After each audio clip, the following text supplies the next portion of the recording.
All right, everybody. So if you've watched, I think, episode 3 of Pursuing Ultra, you already know that my assessments and testing day did not go as planned. So let's talk about that. All right. Hey, everybody. So today we are going to talk about my 5-1 limiter assessment test. And the purpose of a 5-1 limiter assessment is to identify, like I stated in another video, what physiological system is most limiting to your physiology during whatever activity you're doing. So generally, a limiter test can be set up in two different ways. You can have single load work rest steps, or you can have double load work and rest steps. I chose to do 5 minutes of work with 1 minute of rest, and then bumped up the work rate every 5 minutes or 6 minutes. There are other tests that you can do where it's 5 minutes of work, rest, 5 minutes of work at that same workload as the previous one, rest a minute, and then bump up. But I wasn't really sure where my fitness was, so I didn't want to necessarily do, an hour and 30-minute assessment. So what I did instead was I bumped up both the speed and the incline. I bumped up the incline until 10 degrees of incline, which is the max that the treadmill could go. And then I bumped up the speed after that. And I actually, I was pretty happy with it because I was able to, run at like 7 or 8 miles an hour for 5 minutes. I have it actually in like the analysis and in the notes. But I was really happy with that. And overall, the 5-1 assessment went really well. All the data collected really nicely, minus the VO2 variables, but I still have, breathing frequency and other things like that I can still glean some information from. But the real things that you want to be looking at are your heart rate response, and then your VO2, not your VO2, your SMO2. So your skeletal muscle oxygenation. 5-1 test is a little bit different than I typically analyze, but what we can do is we can pull up the Moxie limiter assessment, and what we can do is we can go through to the best of our ability, and we can look at the graphs, answer the questions that they have on that assessment sheet, and we can figure out what my current limiter is. Generally speaking, when I test my limiter during cycling, I typically have a pulmonary limitation. And there's a few key responses there.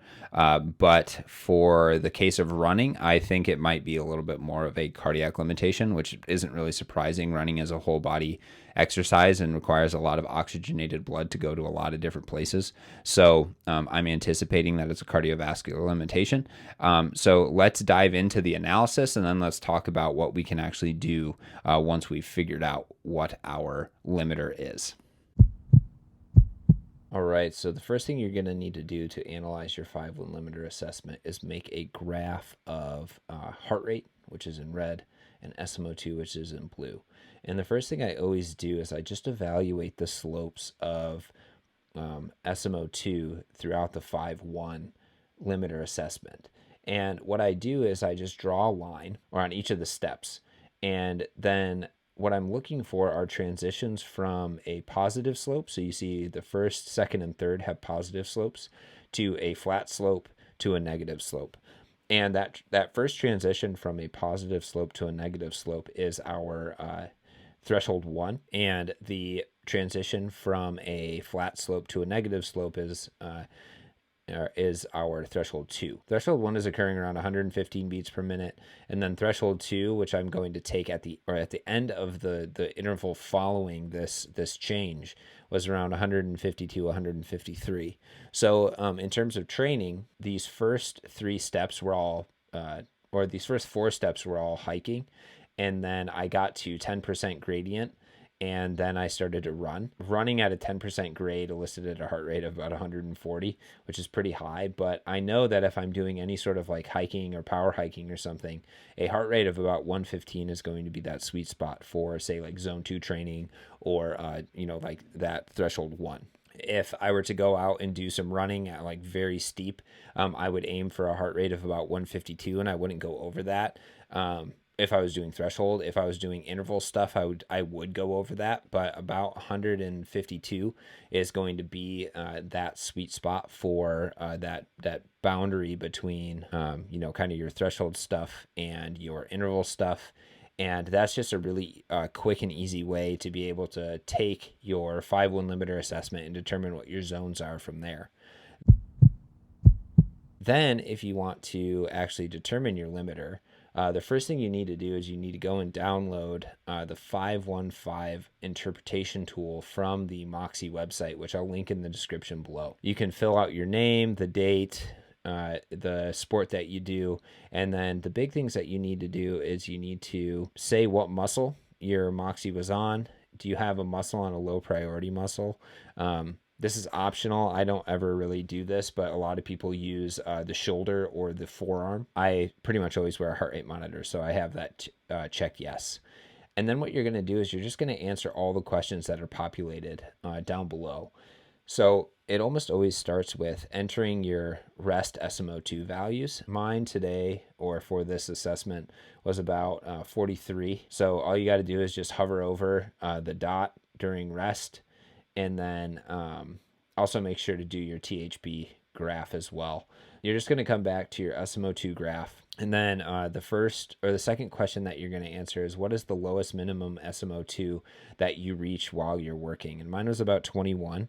So you'll come over and you'll pick whatever it is, 20 to 20 or 20 to 30, or answer the question, what was happening during the rest intervals to SMO2. And a lot of this is kind of just observational data where you look at the graph and then you answer the question. So I would deem this as a slight decrease. This isn't necessarily a clear decrease, but I think it's a slight decrease. Then what you're going to do is you're going to answer question 4, which is what best describes the trends in working SMO2 values in the later part of the assessment. So if we take our handy dandy line again, we can see that SMO2 on average is going down. So there's a clear decrease. And then if you decide to do a 5-1 assessment as opposed to a 5-1-5 assessment, the last questions are pretty much always you're not going to be able to answer the last question essentially because we don't have repeated loads. So I always put steady for those because that's going to have the least impact on like the actual outcome. Then you need to scroll down and answer some THB questions. This THB data isn't as good as I would like it to be because it's just not very clear, but we can still glean a little bit of information from it. So the first question is, what is the resting THB trends? And you can see these peaks are where I was resting. So they slightly came down, so a slight decrease.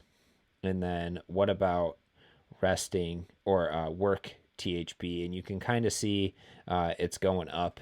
So I said slight increase, and then we can't answer question 8, so I just put steady. And then for section 3, question number 9, it always asks if there's a lag between THB and SMO2 rebounding. I haven't found a good way to actually be able to compare these super well, so I almost always put no delay, but I don't think it makes much of a difference. So then we're going to bounce back up to our heart rate, and we're going to look at how heart rate is changing over the last few intervals, and we can see that there is a slight increase. Over the last few intervals, there's a slight increase in our working heart rate. Within our intervals, our working heart rate was definitely increasing over the last few working intervals. So we can say clear increase there. And then again, number 13, we don't really have a good repeated load measure, so we just put steady for that. Then you can scroll up to the top and you press this preview limiter dashboard, and you can identify what your limiter is based on the graph. So my limiter is cardiac limiter, which essentially means that my cardiovascular system is the greatest limiting factor for supplying oxygen to the working muscle, and that's essentially what's limiting me from, continuing to exercise at the end of this assessment. So this isn't really that surprising for a runner because running is such a whole body sport that you really need a lot of oxygenated blood to be distributed to your working muscle in order to actually be able to continue to function properly. So what do we actually do with this? So for a cardiac limitation, the best way to approach this is you just keep everything pretty much otherwise the same. But then during your intervals, what you do or what I will do is as opposed to just going all out from the gun during my intervals, I've seen interventions in the past where as opposed to just starting out, say I'm running mile repeats at 6-minute pace, as opposed to running flat out 6-minute miles for the entire time, what you do is you slowly build into that. So you say, okay, I'm going to start at 7-minute or 8-minute pace, then go 7:30 pace, 7-minute pace, 6:30 pace, 6 flat, all over the course of 30 seconds each. And what that allows your body to do is it allows your cardiovascular system to get ramped up.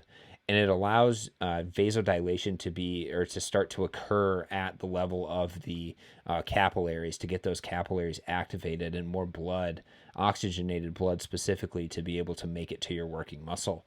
So over time, this allows your cardiovascular system to have a greater stimulus and be able to provide more oxygenated blood to the muscle while it's working. A pulmonary limitation, I've typically seen those on the bike, and that's mainly because I can just hammer really, really hard on the bike and probably build up a lot of metabolites within the capillary beds, and my pulmonary system just can't keep up. And then a muscle limitation is typically from people who are a little bit less trained and need a little bit of mitochondrial adaptations before actually, getting into a little bit more of like the grindy, nitty gritty sort of stuff of training. So I'll do another post eventually on how to do an intervention for a pulmonary or a muscle limitation. But that's what you do. But what you do with your limiter is you don't go and change your entire training plan or anything like that.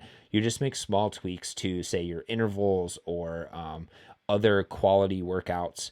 And then from there, you continue to do that for the next training cycle. And then you do another 5-1 limiter assessment. And then you see, is my limiter fixed, or do I need to continue to target that, or is there something else that's taking over now? That's how I approach it. I think a limiter assessment is super useful because, again, we can figure out the slopes in our training zones and we can figure out our limiter. If you've ever done a 5-1 limiter test, let me know what your limiter is down below and how you've attacked it.